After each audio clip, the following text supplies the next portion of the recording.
Hi good morning. இன்றைக்கி என்னோட டே எப்படி போச்சுன்னு பார்க்கலாமா? இன்றைக்கி ஏர்லி மார்னிங்காகவே எழுந்துட்டேன். 3 மணிக்கு எழுந்துட்டேன். பாலை காய்ச்சிட்டு என்னோடய தம்பிக்கு வந்து மார்னிங் ஷிஃப்ட், ஸோ 4 மணிக்கு போகணுன்றதுக்காக இட்லி கார சட்னி பண்ணி அவனுக்கு கொடுத்து விட்டேன். பசங்களுக்கு வந்து பாசிப்பருப்பு சாம்பார் பண்ணேன்.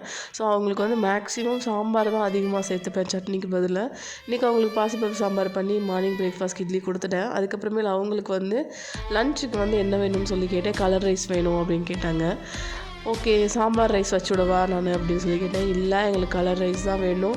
ஏன்னா 1 வீக்காக நான் வந்து அவங்களுக்கு சாம்பார் சாதம், பருப்பு சாதம், குருமா இப்படியே தான் கொடுத்துட்டே இருந்தேன். அவங்க கேட்டாங்க, என் கலர் ரைஸ் நீ மறந்துட்டீங்க அப்படின்னு சொல்லிட்டு. ஸோ அவங்களுக்கு வந்து இன்றைக்கி வந்து புளியோதரை, பொட்டேட்டோ ஃப்ரை தான் அவங்களுக்கு நான் பண்ணேன்.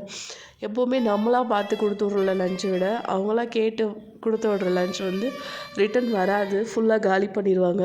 ஸோ அவங்க கேட்ட மாதிரி இன்றைக்கி லஞ்ச் கொடுத்து விட்டுட்டேன். எனக்கு இன்னும் உடம்பு சரியில்லை, கோல்டு காஃப் இருந்துக்கிட்டே தான் இருக்குது. ஸோ என்னோடய டே இப்படி தான் போச்சு.